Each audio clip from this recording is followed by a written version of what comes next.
There is something already happening in you that you did not start. Not a feeling you summoned. Not a practice you initiated. Something that arrived before you pressed play, before you found this transmission, before you made any conscious decision to look for it. A reorganization that began at a level underneath your thinking, underneath your preferences, underneath the version of yourself you've been maintaining and presenting and defending for years. And if you have felt, in recent days or weeks, that something is shifting in a way you cannot quite name, that the things that used to organize your inner life have stopped working the way they did, that you keep reaching for your old explanations and finding them slightly loose, slightly insufficient, like a key that fits the lock but no longer turns it cleanly, then what you are feeling is not confusion. It is not breakdown. It is the specific sensation of a timeline transition already in progress. That is what this transmission is about. Not the idea of a timeline, not the metaphor of a timeline. The actual mechanics of what happens when a consciousness crosses from one stable configuration of reality into another, what that crossing costs, what it requires, what it does to the structure of your perception, your memory, your sense of what is possible, and why. For some people, that crossing happens in a single night. The title of this transmission names something precise. A crystalline timeline. A rewiring, 5-dimensional selfhood. These are not decorative words. Each one points to something real, something that has a mechanism, a physics, a specific quality that distinguishes it from every other kind of shift you have ever experienced. And by the time we finish, you will not just understand what those words mean. You will be able to feel the difference between where you are now and where you are going. You will understand why the timeline found you rather than the other way around.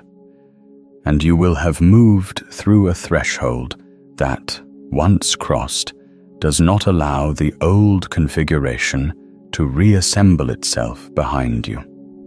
One version of you is listening to this sentence. A different version will hear the last one. Let's begin with what a timeline actually is. Not in the science fiction sense, not in the many worlds interpretation sense, though we will get to the quantum mechanics in a moment. In the most direct sense, a timeline is a coherent pattern of probability. It is a configuration of reality in which certain things are possible and certain things are not, in which certain experiences cluster together because they belong to the same attractor state, and in which your consciousness, your nervous system, your sense of self, is organized around a particular set of assumptions about what is real, what is available to you, and what you are. Think of it this way. At any given moment, there are not infinite futures equally available to you. There is a range of futures that your current configuration makes probable, and a range that it makes improbable, not because those other futures do not exist, but because the frequency at which your consciousness is currently operating does not intersect with them. You are, right now, tuned to a particular band, and the experiences that come to you, the people, the opportunities, the patterns, the obstacles, all of it are the content of that band. They are what that frequency receives. A timeline shift is not a change in what happens to you.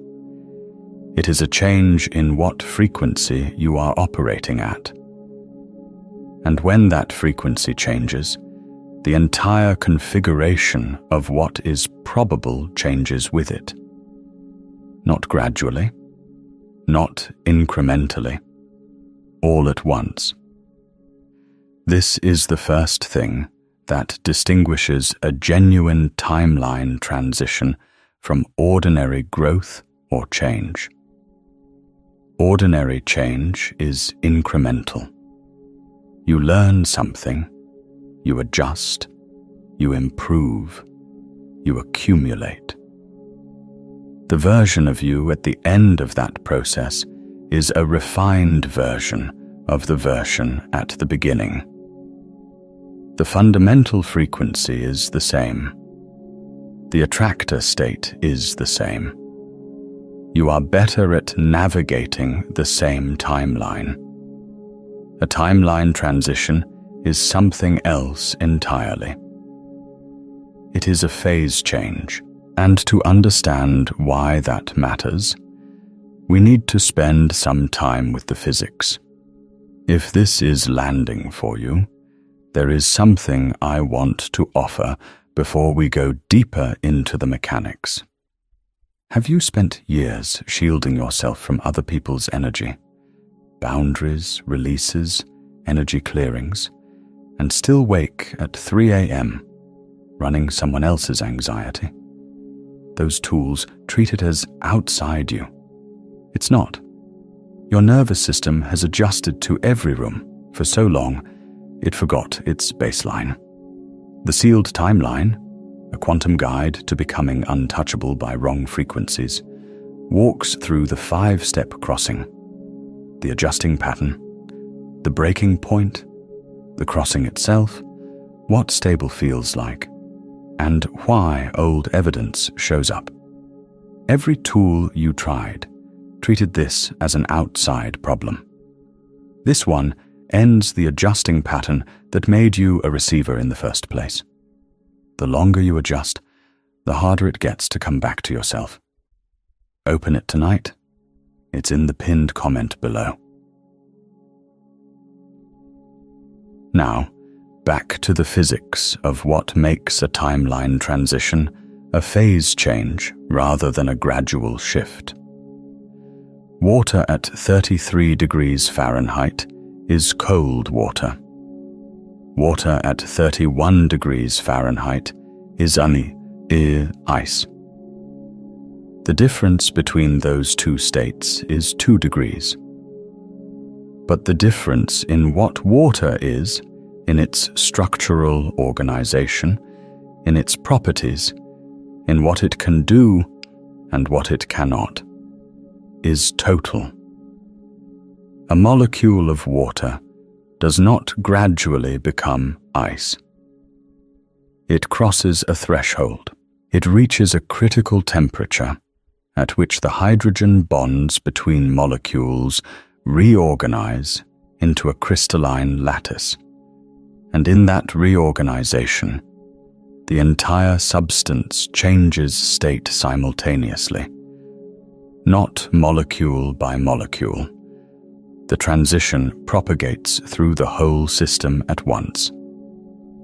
That is a phase transition, and it is the most accurate description of what happens during a genuine timeline crossing. Your consciousness is not a single thing. It is a system, a vast, interconnected network of patterns, beliefs, perceptual filters, emotional responses, somatic memories, relational templates, and identity structures. all organized around a central attractor state. That attractor state is what your timeline is.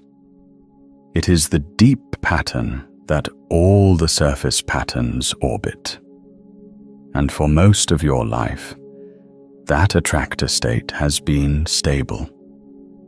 Inputs come in, the system processes them, outputs emerge, and the fundamental organization remains intact. This is not a flaw. Stability is how consciousness maintains coherence. It is how you can function, how you can plan, how you can sustain relationships and pursue goals across time. But stability has a cost.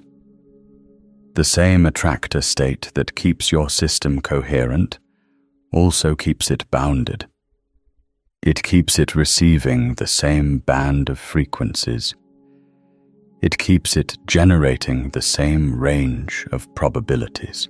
And at a certain point, the distance between where that attractor state can take you and where you are actually trying to go becomes so large that the system begins to experience stress.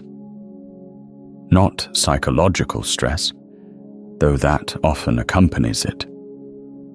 Structural stress, the kind that precedes a phase transition. You have felt this. You may be feeling it right now.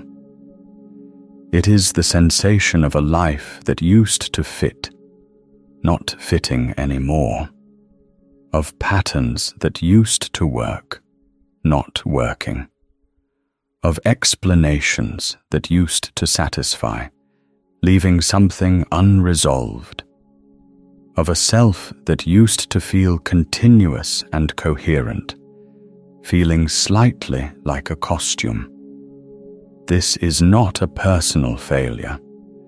It is the signature of a system approaching a critical threshold. It is the specific feeling of a phase transition about to happen. And now, the crystalline part. The word crystalline is doing specific work in this transmission, and it is worth understanding exactly what it points to. When water transitions from liquid to ice, the structure it forms is not random. It is crystalline, meaning it organizes into a precise, repeating geometric lattice. Every molecule finds its position in relation to every other molecule according to a specific pattern, and that pattern is not arbitrary. It is the pattern that minimizes energy given the conditions. It is the most stable, most coherent, most structurally elegant configuration available at that temperature. A crystalline timeline is a timeline that has that quality. It is not just a different frequency from the one you are on now. It is a more coherent frequency. It is a configuration of reality in which your consciousness, your energy, your attention, and your action are organized around a pattern that is more structurally sound, more internally consistent, more aligned with what you actually are at the deepest level than the pattern you have been operating from. This is why a crystalline timeline does not feel like more of what you already have. It does not feel like your current life, improved. It feels like a different substance. It feels like the difference between liquid and ice, between a system that is organized around maintaining its current shape and a system that has found its actual structure.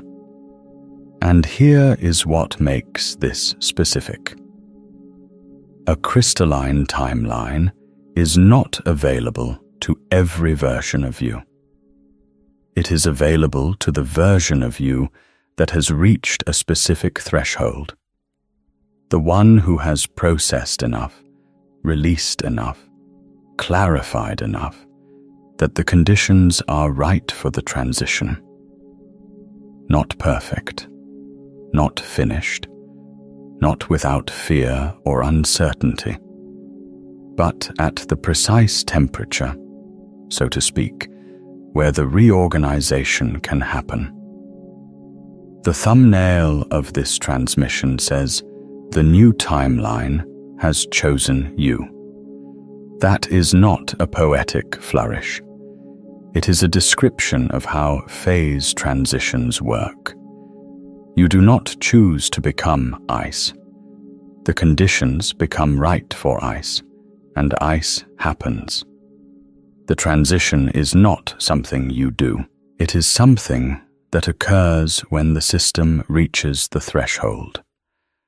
And the fact that you are here, listening to this, is evidence that you are at that threshold, not approaching it, at it. If this transmission is reaching something real in you, take a moment to like this video and subscribe so these transmissions keep finding you when you are ready for them. Now, let's talk about the 5-dimensional self, because this is where the transmission gets specific in a way that most discussions of timelines do not.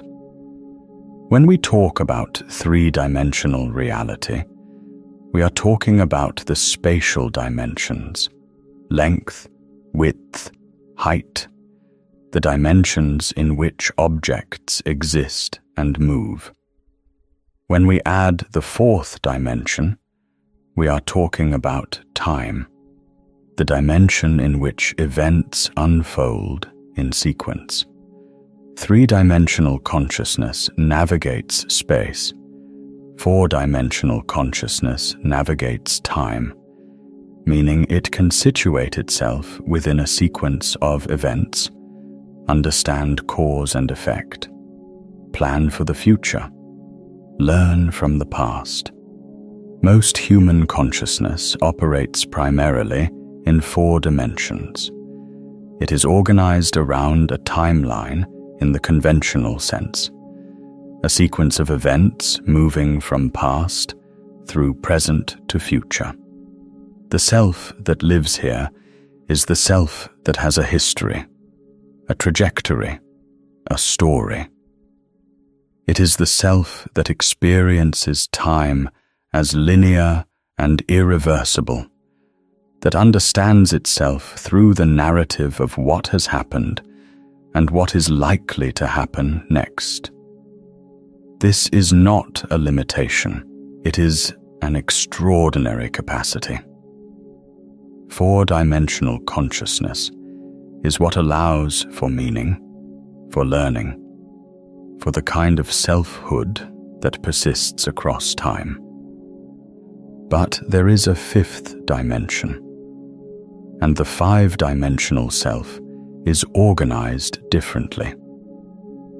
In physics, the 5th dimension, in the Kaluza-Klein model and in various string theory formulations, is a dimension that is compactified, meaning it is curled up so small at every point in space-time that it is not directly observable at the scale of ordinary experience, but it is present everywhere, and it mediates forces that 4-dimensional physics cannot fully account for.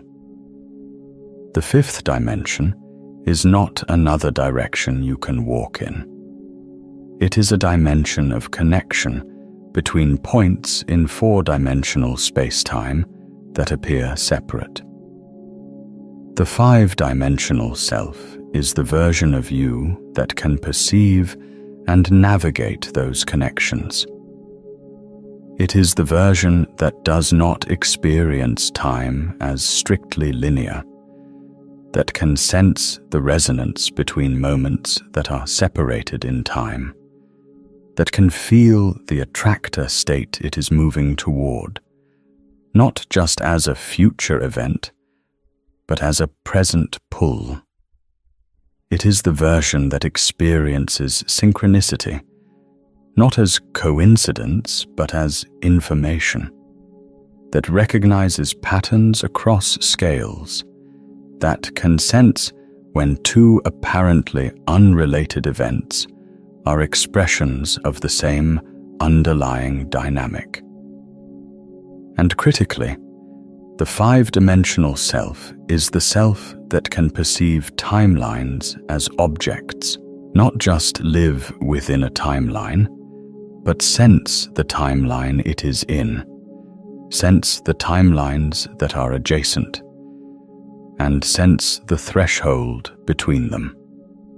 The rewiring that this transmission describes is the rewiring of your consciousness from primarily four-dimensional operation to five-dimensional operation.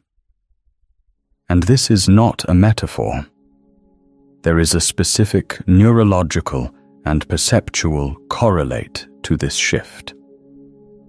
Research in predictive processing, a framework developed by neuroscientists including Carl Friston, describes the brain as a prediction machine.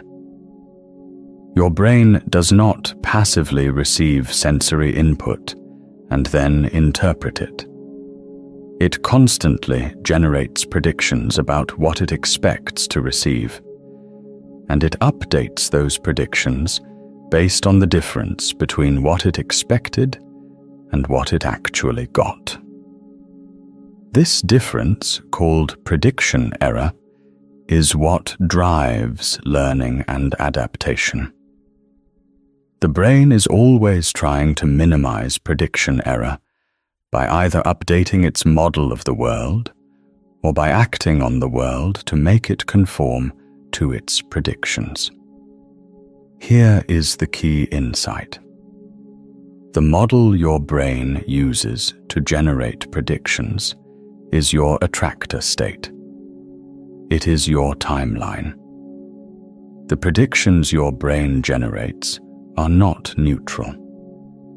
They are shaped by every experience you have ever had, every belief you hold, every emotional pattern you carry.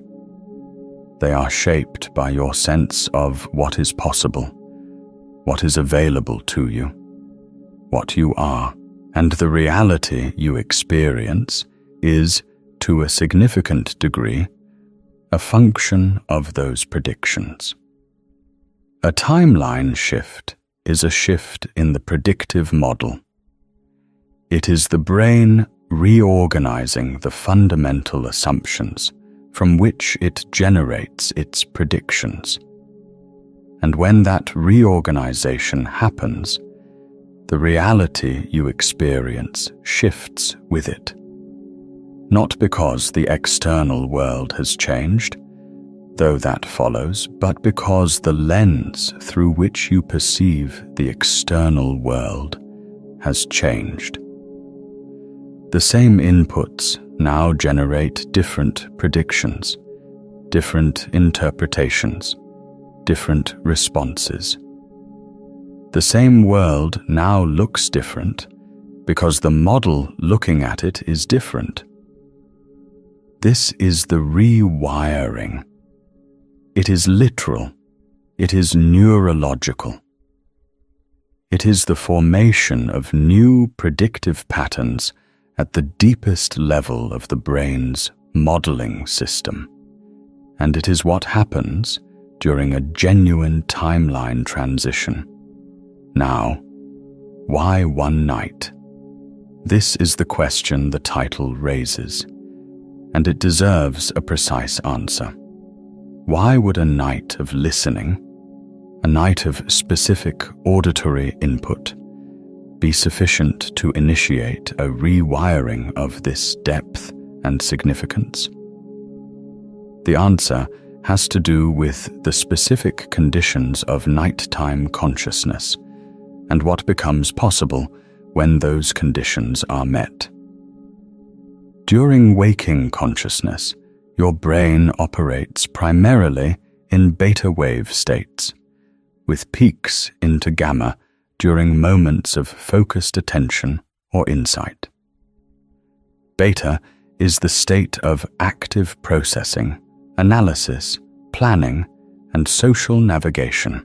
It is the state in which your predictive model is most active and most defended.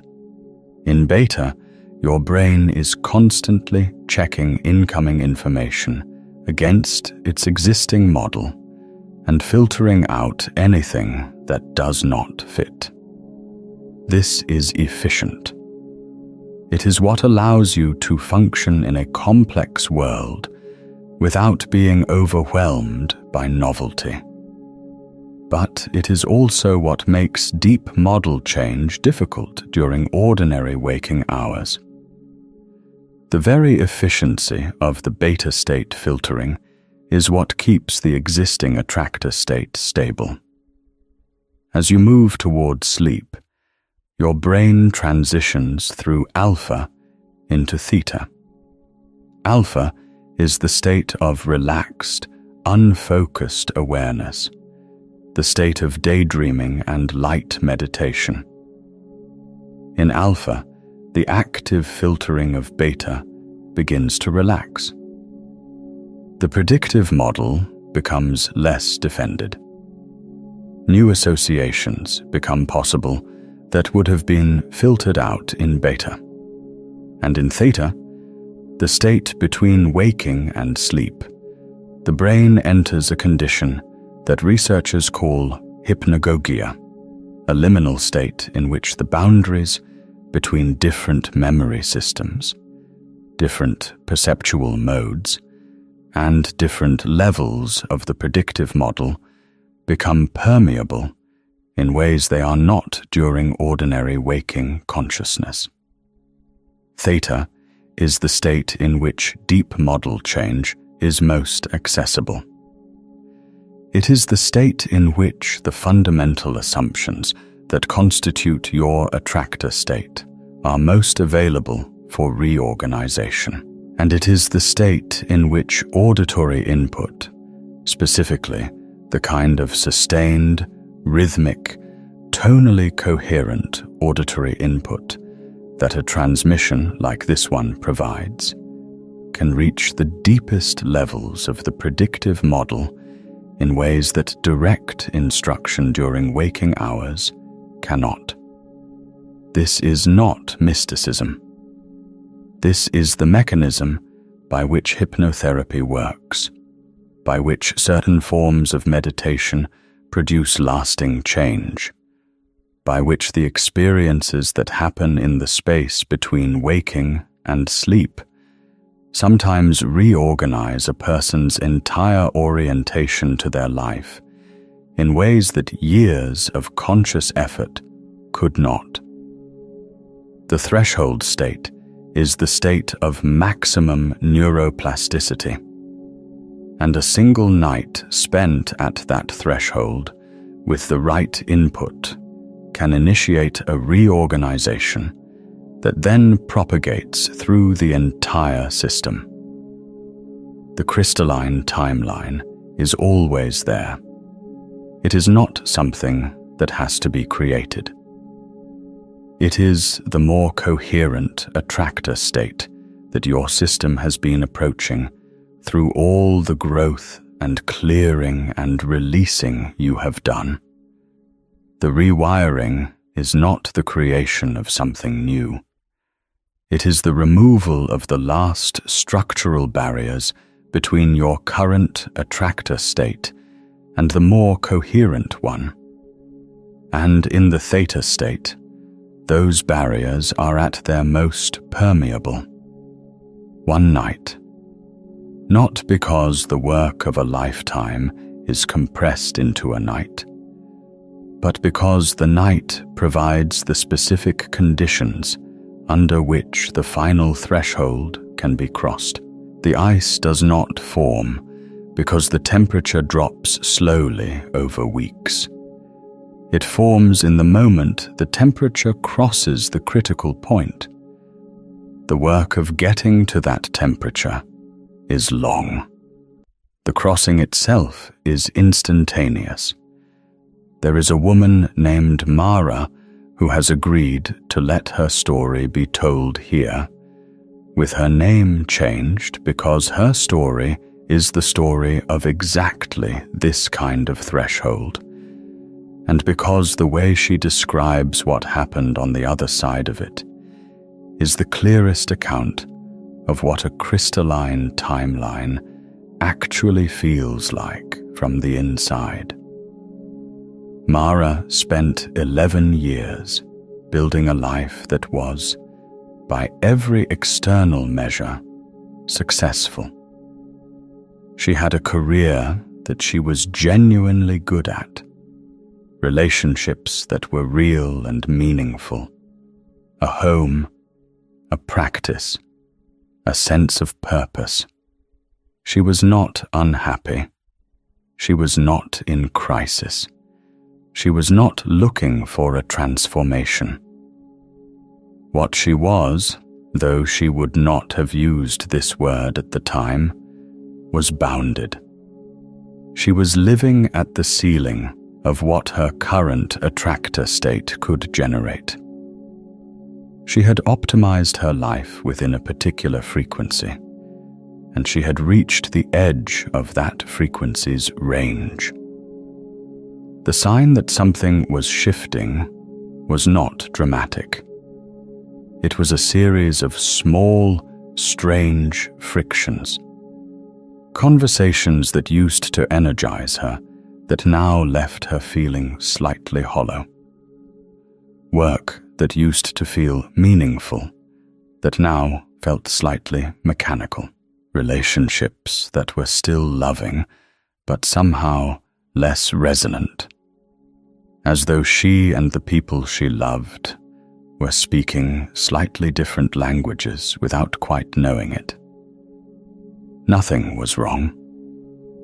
Everything was slightly off. She described it later as the feeling of wearing a life that had been tailored to a previous version of herself. Not uncomfortable exactly, just not quite right anymore. Like the measurements had changed and no one had noticed. What happened next was not a dramatic event. She did not have a crisis, did not lose anything, did not make a dramatic decision. What happened was a night. A specific night in which she could not sleep, in which she lay in the threshold, state between waking and sleep for what felt like hours, and in which she became aware, with a clarity that startled her, of the exact shape of the attractor state she had been living in. She could feel it. She could feel its edges. She could feel where it ended, and where something else began. And she could feel, for the first time, the pull of the other side.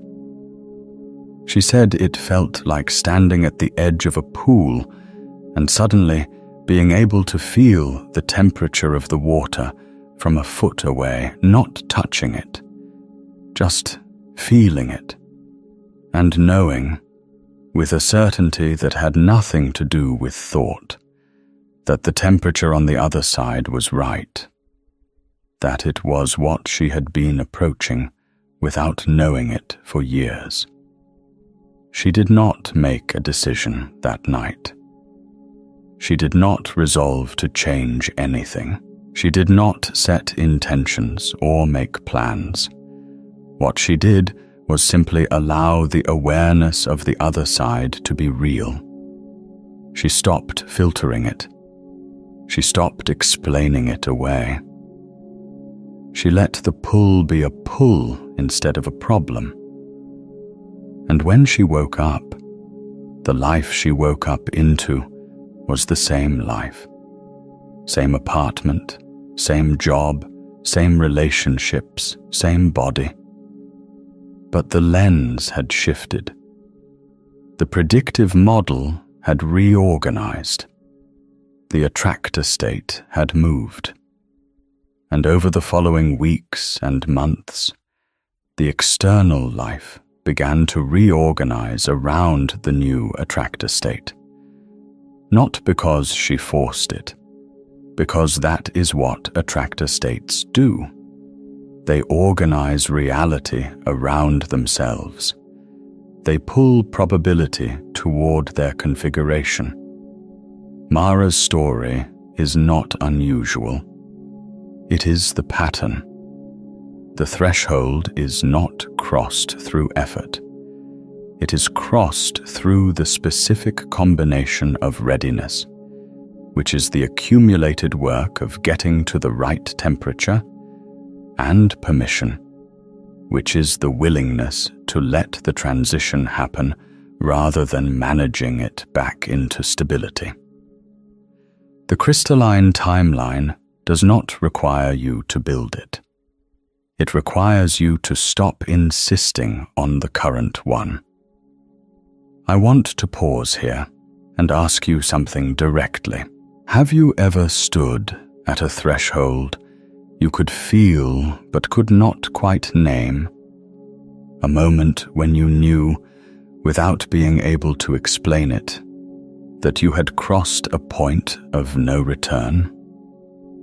A night, a conversation, a silence, a decision, when everything shifted at once and the version of you that existed before it could not fully reassemble itself afterward?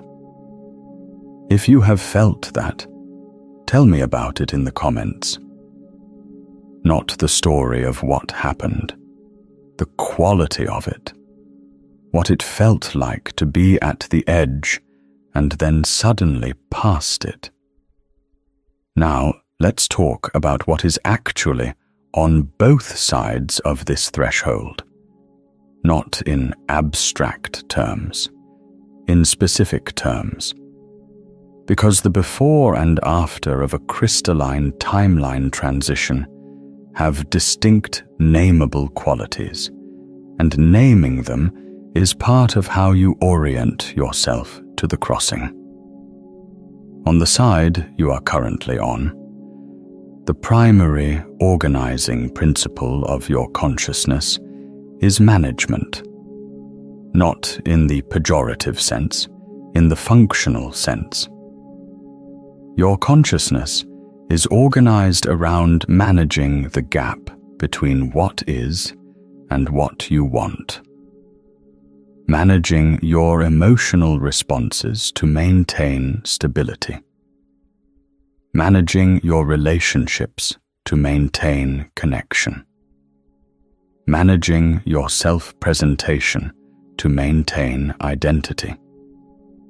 Managing your expectations to maintain hope without disappointment. This management is not a failure. It is the sophisticated strategy of a consciousness that has learned to navigate a world that does not always match its deepest frequency. It is what you developed when the crystalline timeline was not yet accessible, when the gap between your current attractor state and the more coherent one was too large to cross, and the best available option was to manage the gap skillfully. But management has a cost. The cost is the energy it requires, the constant, low-grade expenditure of maintaining a self that is slightly misaligned with its own deepest frequency. The effort of explaining to yourself why the things that should feel fulfilling feel slightly hollow. The work of sustaining motivation in a direction that is not quite the right direction. The vigilance required to keep the old attractor state stable in the face of the pull toward something more coherent. You may not notice this cost because you have been paying it for so long that it feels like the baseline. It feels like what being alive costs, but it is not. It is what being misaligned costs. And on the other side of the threshold, that cost disappears. Not because life becomes effortless, but because the effort you exert is no longer working against your own frequency. It is working with it. On the other side of this threshold, the primary organizing principle shifts from management to alignment. And the difference between those two states is the difference between swimming against a current and swimming with one. The destination may be the same. The distance may be the same. But the experience of moving toward it is completely different, and the amount of you that arrives is completely different. On the side you are currently on, your sense of what is possible is bounded by your current attractor state. You can see beyond it. You can imagine beyond it. You can want beyond it. But your felt sense of what is actually available to you, the probability space that your nervous system treats as real and navigable, is constrained to the range of your current frequency. This is why inspiration often feels frustrating on this side of the threshold. You can see what you want. You can feel the pull of it. But between here and there is a gap that feels like it requires more than you currently have. More resources, more certainty, more readiness, more of something you cannot quite name. On the other side, that gap closes. Not because the destination has moved closer, but because your frequency has moved. The things that were in the probability space of the crystalline timeline, but outside the probability space of your current attractor state, are now inside your probability space. They are now things your nervous system treats as navigable, as available, as real. The opportunities do not multiply. Your capacity to perceive and act on the opportunities that were always there shifts. And on the side you are currently on, your identity is structured around a story that has a significant amount of the past in it. Who you are is, to a large degree, a function of what has happened to you, what you have learned from it, what you have survived, what you have built. This is not wrong. Memory and narrative are the infrastructure of four-dimensional selfhood. But when your identity is primarily structured around the past, your sense of what is possible is constrained by what has been. The future is, in a deep sense, a projection of the past. And the crystalline timeline is not a projection of your past. It is a different attractor state. It requires a different identity structure. On the other side of this threshold, your identity begins to be structured around what you are becoming rather than what you have been. Not in the sense of abandoning your history, but in the sense of relating to your history differently. The past becomes context rather than definition. It becomes the path that led to the threshold rather than the substance of who you are. And from that shift in identity structure, a different range of futures becomes not just imaginable but felt as real.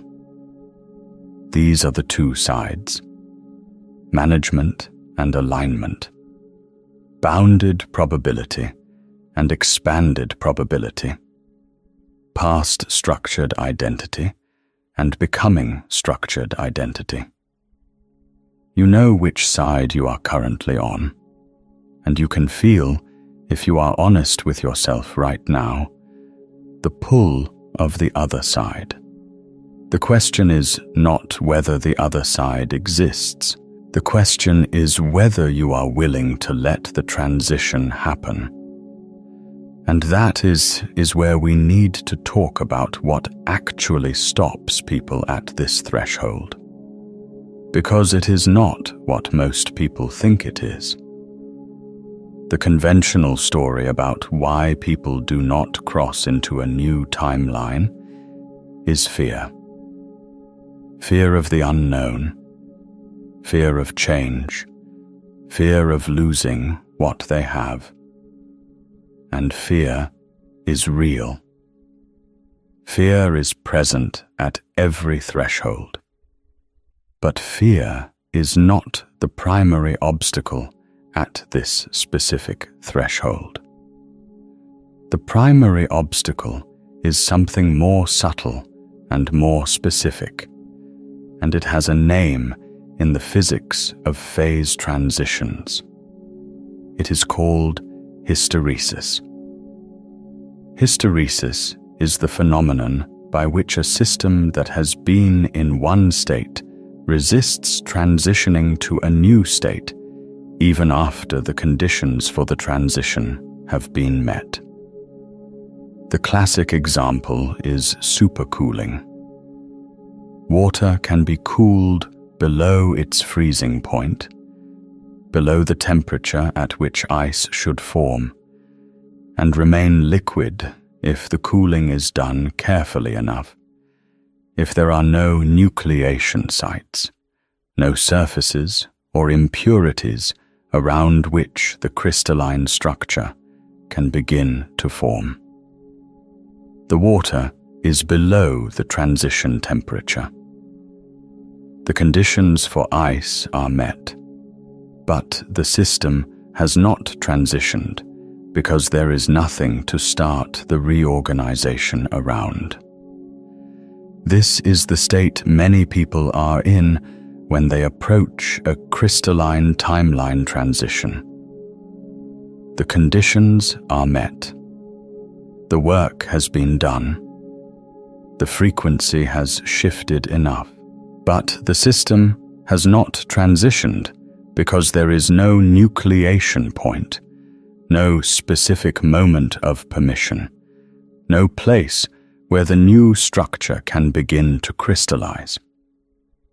And the reason there is no nucleation point is not fear. It is familiarity. The current attractor state, even when it is no longer serving, even when it is clearly bounded and misaligned, is known. It is the known. And the nervous system, which is exquisitely calibrated to manage threat and maintain homeostasis, treats the unknown not as neutral, but as potentially dangerous. Not because the other side is dangerous, but because the nervous system does not distinguish between the unknown that is dangerous and the unknown that is better. It treats all departure from the known as requiring caution. This is hysteresis in consciousness. The conditions for the transition are met. The frequency is right. But the system keeps finding reasons to stay in the known state. Not dramatic reasons. Subtle ones. The sense that you are not quite ready yet. The feeling that there is still something to figure out before you can cross. The impulse to understand the other side more fully before committing to the transition. The quiet insistence that the current state, despite its limitations, is at least known, at least navigable, at least yours. None of these reasons are wrong. They are the intelligence of a system that has survived by being careful. But they are also the specific mechanism by which a consciousness can stand at a threshold indefinitely, fully ready to cross and never cross. The nucleation point is what this transmission provides. Not as a concept, not as a motivation, but as an actual reorganization signal. A specific pattern of auditory input that gives the system something to begin crystallizing around. A threshold experience that is real enough, specific enough, and sustained enough that the new structure can begin to form. And here is what you need to know about the moment of nucleation. It does not feel like a decision. It does not feel like a choice you are making. It feels like a recognition, like something that was already true becoming undeniable, like the ice that was already possible in the water, finally finding the surface it needs to begin. You do not cross this threshold by deciding to cross it. You cross it by stopping insisting that you are not yet at the edge. Let's do the practice now. What I am going to ask you to do is not complicated. It does not require any special preparation or any particular state. What it requires is a specific quality of attention, the kind that is willing to feel what is actually present rather than what you expect to feel. Find a position that allows your body to be still without effort. Not rigid, just still. If you are lying down, let your weight settle fully into whatever is beneath you. If you are sitting, let your spine find its own length without forcing it. Take 3 breaths, not deep, not dramatic, just full. In through the nose, out through the mouth. 3 times, and with each exhale, let the surface layer of your attention relax. Not go blank, just relax. The way your eyes relax when you stop trying to focus on something specific and let them soften. Now, bring your attention to the center of your chest. Not your heart as an organ. The space at the center of your chest. And notice what is there. Not what you think should be there. Not what you felt there last time you did a practice like this. What is actually there right now? A texture, a quality, a temperature, a sense of movement or stillness. Just notice it without naming it.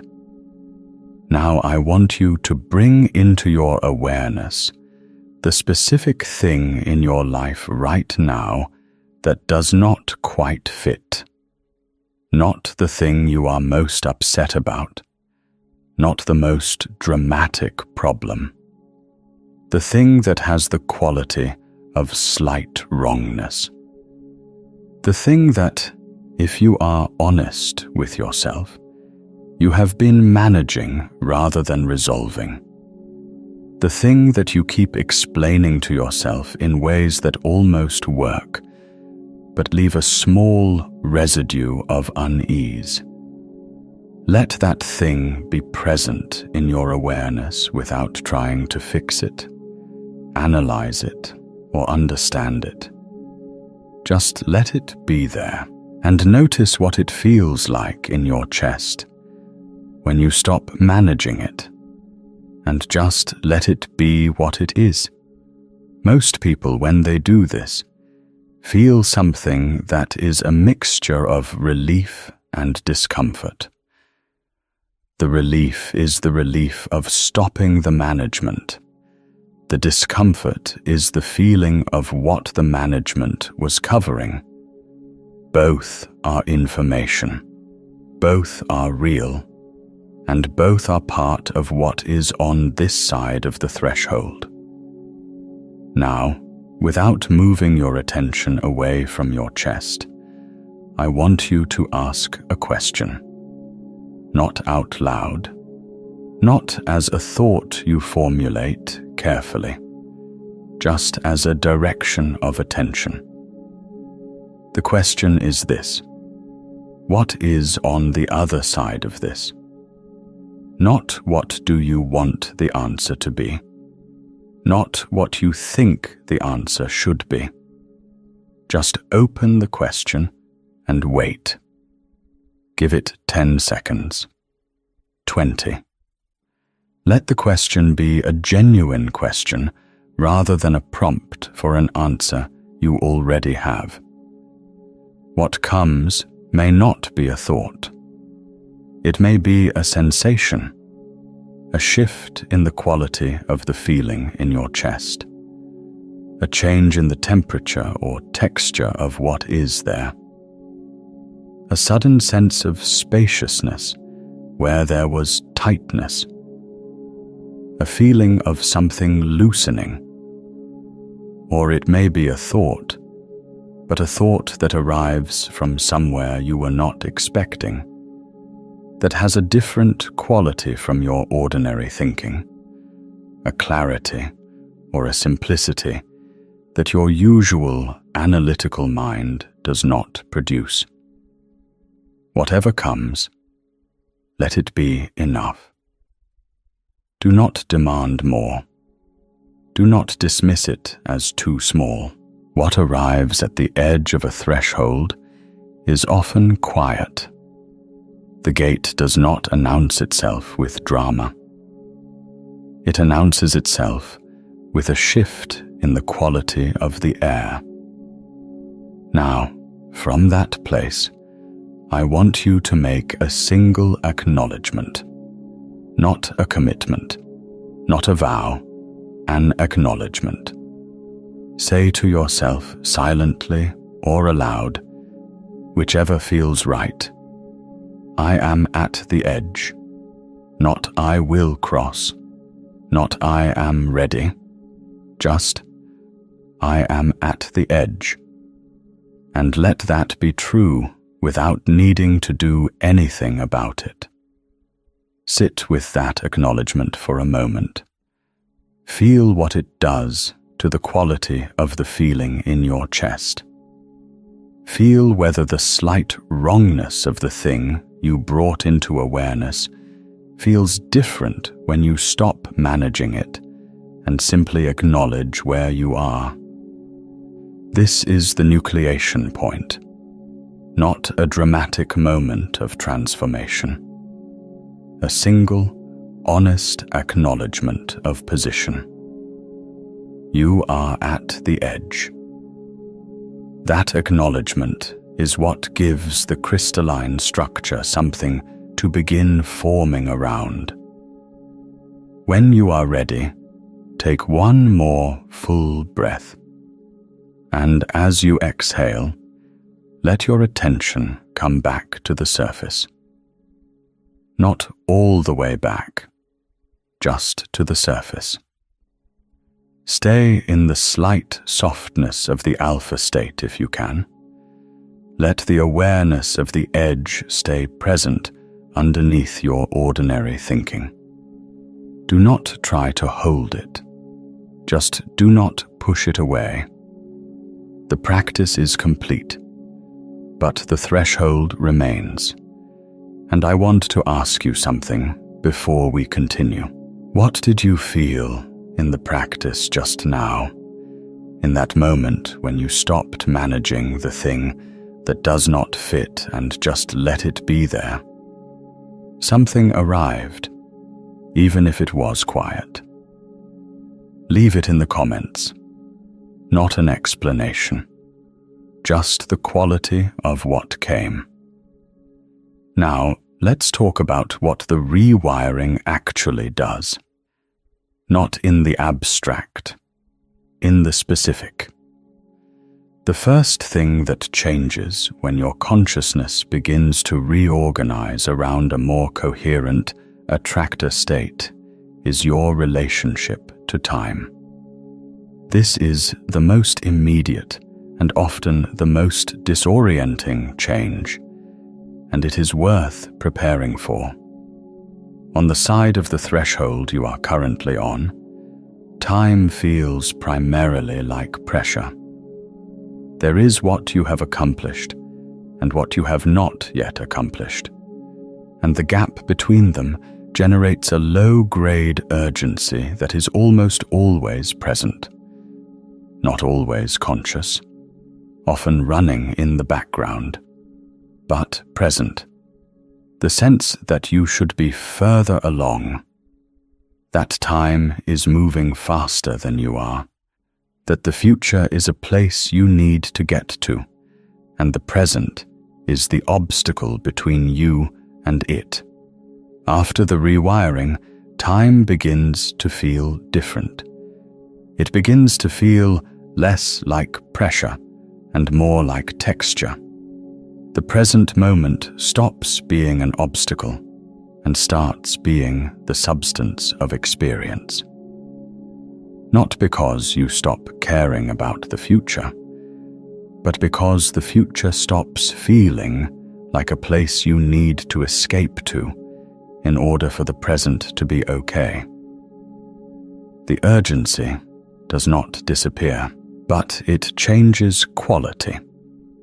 It becomes the urgency of genuine engagement rather than the urgency of lack. This shift in temporal experience is not a mood. It is a structural change in the predictive model. When your consciousness is organized around an attractor state that is closer to your actual frequency, the gap between what is and what should be narrows. And when that gap narrows, the pressure that the gap generates diminishes. The present becomes more inhabitable, not perfect, not without challenge, but inhabitable in a way it was not before. The second change is in the quality of your attention.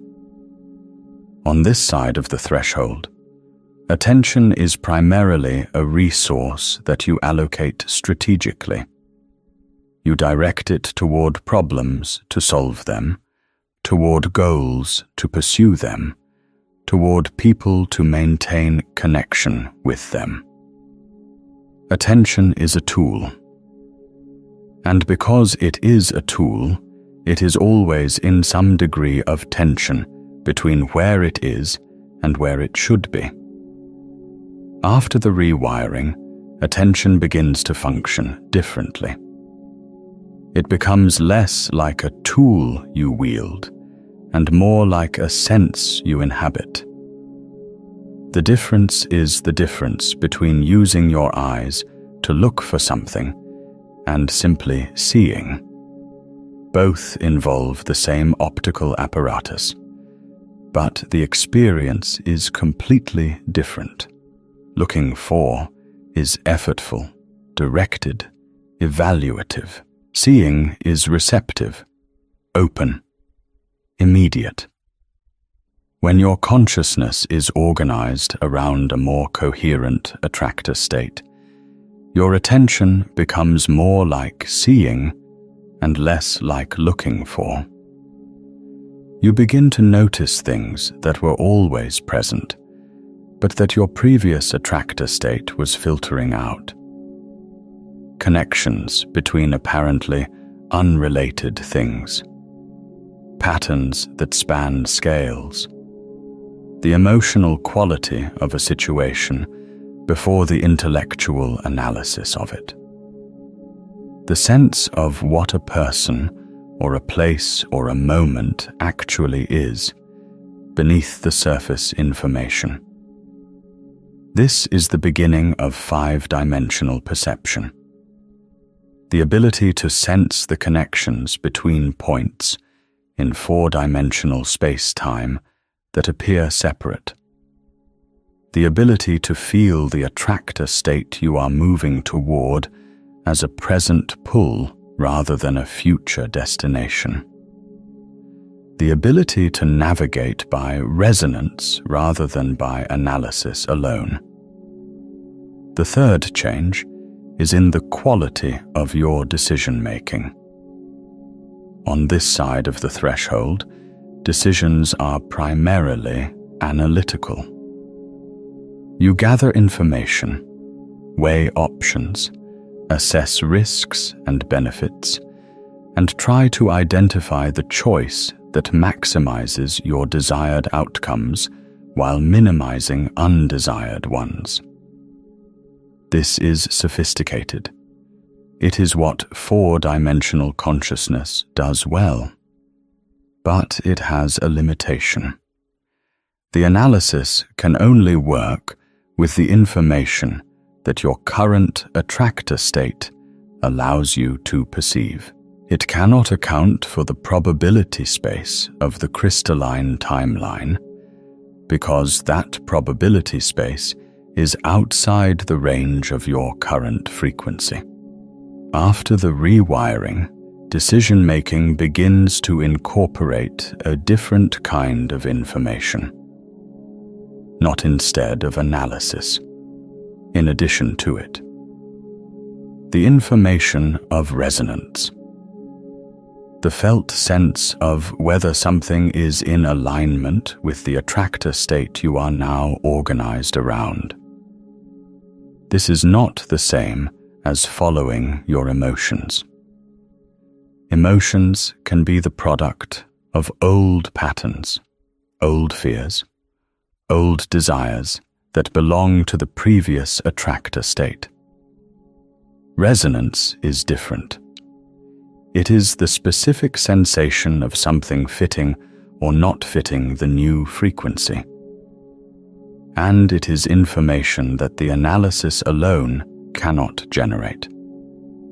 You will not always be able to explain why a particular option resonates and another does not. You will not always be able to justify the choice to someone operating from a purely analytical framework.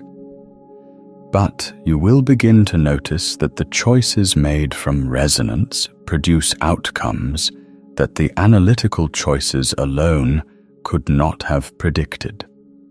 That the path that felt right, even when it was not the most logical path, led somewhere that the logical path would not have reached. This is not magic. It is the navigation system of a consciousness that can perceive more dimensions of the available information than four-dimensional analysis alone can access. The fourth change is in the quality of your relationships, and this one is the most complex, because it does not always feel good immediately. When your attractor state shifts, the resonance of your relationships shifts with it. Some relationships that were central to your previous attractor state will feel different. Not worse, not better, just different. Slightly misaligned in ways that were not apparent before. And some relationships that were peripheral or that had not yet begun, will suddenly feel deeply resonant in ways that are startling in their immediacy. This is not a reason to abruptly end relationships or to treat every new connection as a sign. It is a reason to pay attention to the quality of resonance in your relationships with a new kind of honesty. To stop managing the gap between how your relationships feel and how you think they should feel. To let the resonance, or its absence, be information rather than a problem to solve. The people who belong to the crystalline timeline are not necessarily the people who belong to your current attractor state. Some of them will be. Many of them will be. But the configuration will shift, and the shift will feel disorienting before it feels right. That is normal. That is the hysteresis of relationship systems. They lag behind individual attractor state shifts. Give them time, and give yourself permission to notice what you notice without immediately acting on it. The fifth change, and perhaps the most significant, is in your relationship to uncertainty. On this side of the threshold, uncertainty is primarily a problem. It is the gap between what you know and what you need to know in order to feel safe proceeding. It is the thing that keeps you at the threshold, waiting for enough information to make the crossing feel certain. It is the fuel of the hysteresis. After the rewiring, uncertainty begins to feel different. Not comfortable exactly, but less threatening. Less like a problem that needs to be solved before you can move, and more like the natural condition of a system that is oriented toward a future it has not yet reached. Uncertainty stops being evidence that you are not ready, and starts being evidence that you are moving toward something genuinely new. Something that, by definition, cannot be fully known in advance.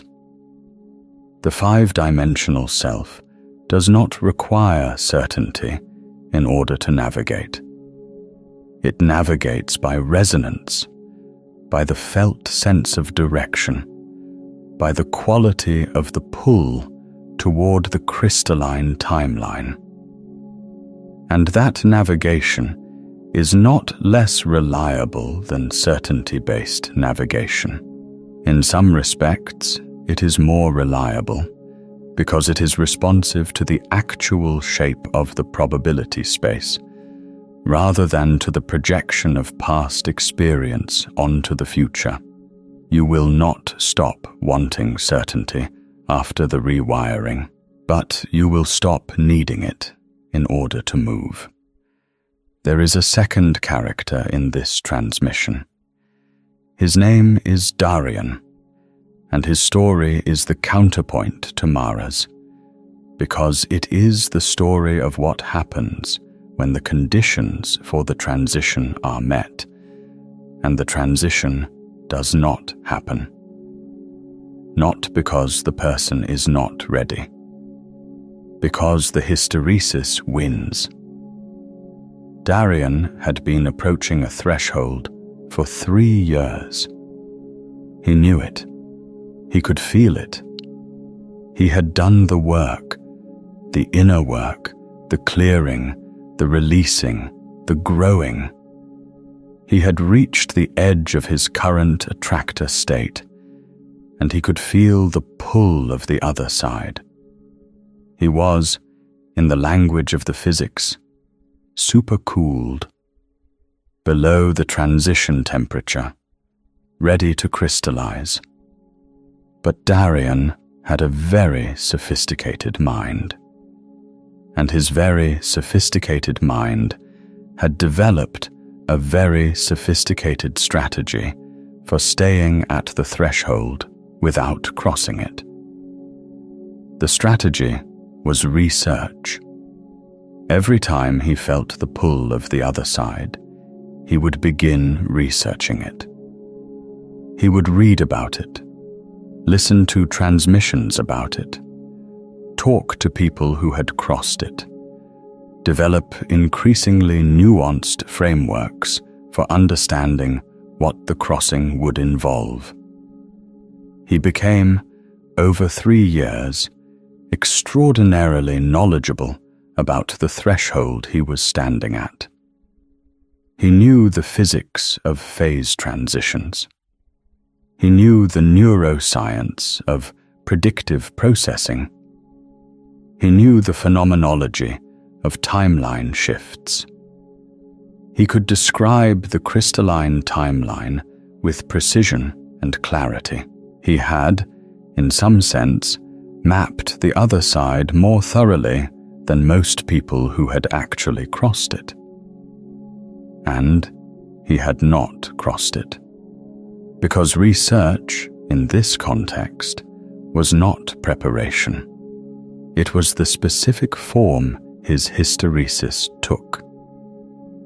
Every new piece of understanding gave him something new to integrate before he felt ready to cross. Every framework he developed gave him a new set of questions to answer before the transition could happen. The sophistication of his mind had been recruited into the service of staying at the threshold. The thing that finally moved him was not a new piece of understanding.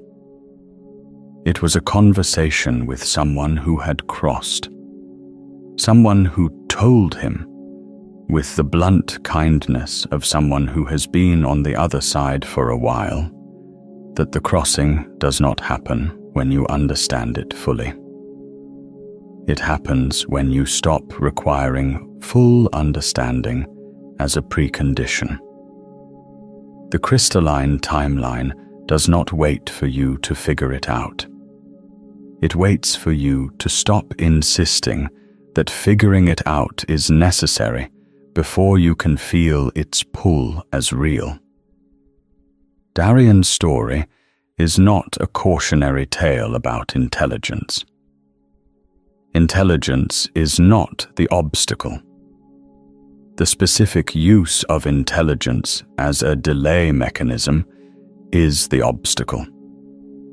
And it is a mechanism that sophisticated people are particularly vulnerable to, because it wears the costume of preparation and looks almost identical to genuine readiness. The question is not whether you understand the crossing. The question is whether you are willing to let the understanding that comes from crossing be different from the understanding that comes from analyzing the crossing from the outside. You are standing at this threshold right now, and the transmission you are listening to is not giving you more to analyze. It is giving you something to crystallize around. The difference is important. Analysis keeps you at the threshold. Crystallization moves you through it. Let's talk about what the crystalline timeline actually looks like as a lived experience, not as a destination to arrive at and then be finished, as a different quality of ongoing life. The word crystalline, as we established, refers to a specific kind of structural organization. A crystal is not just a solid. It is a solid with a specific internal geometry, a repeating pattern that extends through the entire structure. Every part of a crystal reflects the pattern of the whole. This is what gives crystals their characteristic properties, their clarity, their specific ways of interacting with light, their precise angles and faces. The structure is not imposed from outside. It emerges from the nature of the molecules themselves, finding the most coherent arrangement given the conditions. A crystalline timeline has this quality.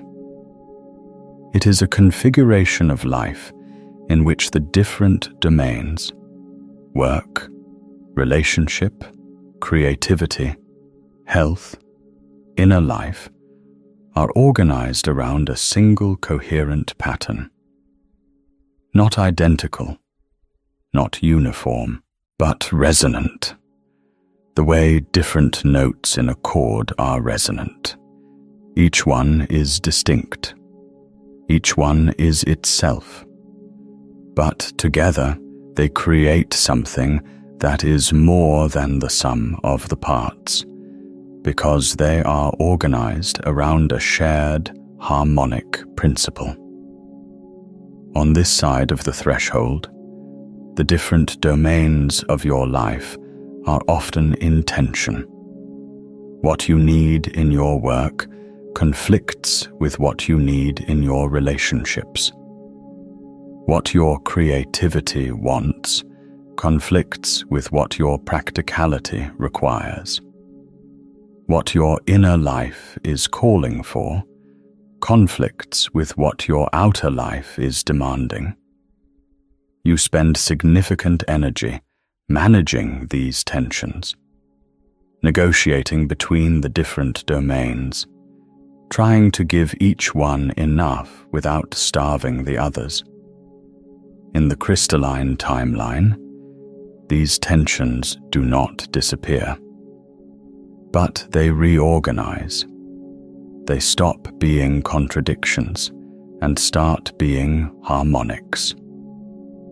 The same underlying frequency expresses itself differently in each domain. But because the underlying frequency is the same, the expressions are in resonance rather than in conflict. The work feeds the inner life rather than depleting it. The relationships support the creativity rather than competing with it.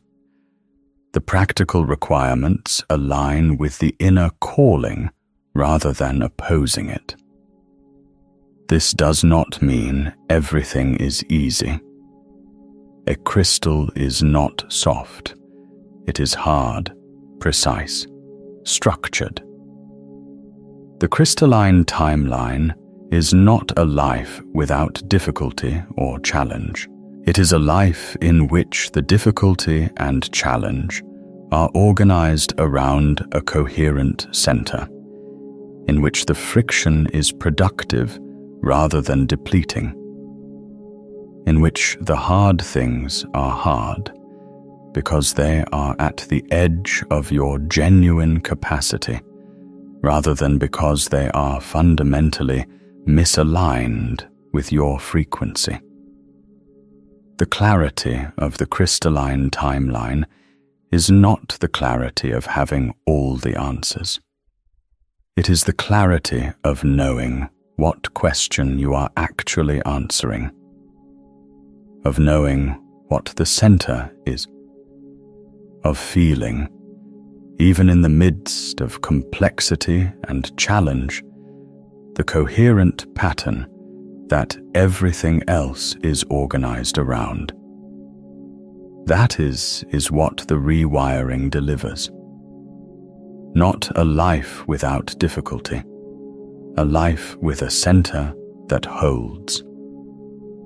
And now, the question that this entire transmission has been building toward, the question that the thumbnail raises and that the physics answers.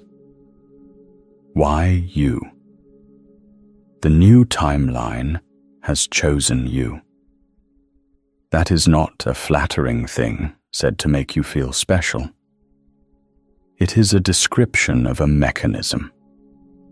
And the mechanism is this. A crystalline timeline is not a generic better life that is available to everyone who wants it. It is a specific configuration of reality that is coherent with a specific frequency. Your frequency, the one that has been developing through everything you have experienced, everything you have processed, everything you have released and grown through. The crystalline timeline that is available to you is not the same as the crystalline timeline available to anyone else. It is shaped by the specific nature of what you are, the specific pattern of your consciousness, the specific quality of your frequency. And the reason the timeline has chosen you rather than you choosing it is that the relationship between a consciousness and its most coherent attractor state is not a matter of preference or decision. It is a matter of resonance. The crystalline timeline that belongs to you is the one that is in resonance with your frequency. It is drawn to your frequency, the way ice is drawn to form around a nucleation site. Not because you are special in a hierarchical sense, because you are specific, because you are the particular frequency that this particular configuration of reality is coherent with. The fact that you found this transmission is evidence of that resonance, not because this transmission is magic, because the process of finding it, the specific sequence of attention and interest and search that led you here, is the behavior of a consciousness that is already resonating with the frequency of the threshold. You were already at the edge when you started looking. The looking was the edge's way of announcing itself.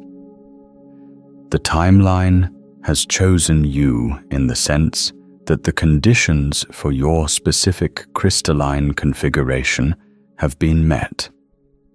The work has been done. The temperature has been reached. The system is ready to transition. And this night, this transmission, this specific combination of auditory input and threshold state and honest acknowledgement of where you are, is the nucleation point. This is the crossing point. Not tomorrow, not when you feel more ready, not after you have understood it more fully. Now, in the specific quality of attention you are in right now, having listened to everything that has been said, having done the practice, having let the acknowledgement be real, this is the moment the structure begins to form. You do not need to do anything dramatic. You do not need to make a decision or set an intention or commit to a path. You need only to let the acknowledgement you made in the practice remain true. I'm at the edge. And from that acknowledgement, let the transmission continue to work at the level where it is working, in the theta state, in the hypnagogic threshold, in the space where the predictive model is most available for reorganization. The crystalline timeline is not on the other side of an action. It is on the other side of a permission. The permission to let the transition happen. The permission to stop insisting that you are not yet at the edge. the permission to let the ice form. As you move toward sleep tonight, or as you rest in the threshold state that this transmission has been guiding you toward, let your awareness stay soft. Do not try to hold on to what you have understood. Do not try to remember the frameworks or the physics or the story of Mara and Darian. Let all of that settle below the surface, into the level where it can do its actual work. What you can hold, lightly, is the single acknowledgement. I am at the edge. And underneath that, the single question you asked in the practice. What is on the other side of this? Not as a question that needs an answer, as a direction of attention, as an orientation toward the threshold rather than away from it. Let your body be heavy. Let your breath be slow. Let the surface of your thinking become quiet. And in the quiet, let the pull of the crystalline timeline be what it is. A pull. Not a demand, not a requirement. A pull. The gentle, persistent gravity of a more coherent attractor state, drawing your frequency toward alignment. The rewiring happens in the space between waking and sleep. It happens in the theta state, in the hypnagogic threshold, in the moments when the predictive model is most permeable and the nucleation can propagate through the entire system. You do not need to be conscious of it happening. You do not need to feel it or witness it or understand it as it occurs. The ice does not watch itself forming. It forms because the conditions are right. The conditions are right. When you wake tomorrow, you may not feel dramatically different.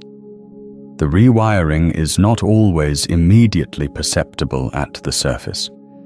What you may notice is small things, a slight shift in the quality of your attention, a moment of unexpected clarity, a decision that feels different from how your decisions usually feel, cleaner, less effortful, more obviously right. A sense of the present moment being slightly more inhabitable than it was yesterday. A feeling that the slight wrongness you brought into the practice has lost some of its weight. These are not small things. These are the first signs of the new structure, the first faces of the crystal, and they will propagate. Not because you force them to, because that is what crystalline structures do. They propagate. They extend the pattern through the whole system. They turn supercooled water into ice. Give the process the time it needs, not the time your impatience wants to give it. The time it needs. Some of the reorganization will be immediately perceptible. Some will take days or weeks to become visible at the surface. Some will require external circumstances to shift before you can see the internal shift that preceded them. Trust the process, not as a spiritual platitude, as a description of how phase transitions work. The internal reorganization precedes the external manifestation. Always. The structure forms before it becomes visible. And as the reorganization propagates, you will begin to encounter the specific qualities of the crystalline timeline we described. The shift in temporal experience, the shift in the quality of attention, the shift in decision-making, the shift in relationships, the shift in your relationship to uncertainty, not all at once, in the order that your specific system needs them to arrive. There is something this community of listeners has discovered, the ones who have crossed this threshold before you, the ones who are crossing it alongside you tonight, and the ones who will cross it after you. And it is this: the crossing is not the end of the work. It is the beginning of a different quality of work. The work of living from the crystalline timeline rather than approaching it. The work of maintaining the alignment that the crossing establishes, not through effort and management, but through continued attention to resonance. Through continued willingness to let the acknowledgement be true. Through continued permission to let the structure propagate rather than managing it back into the familiar.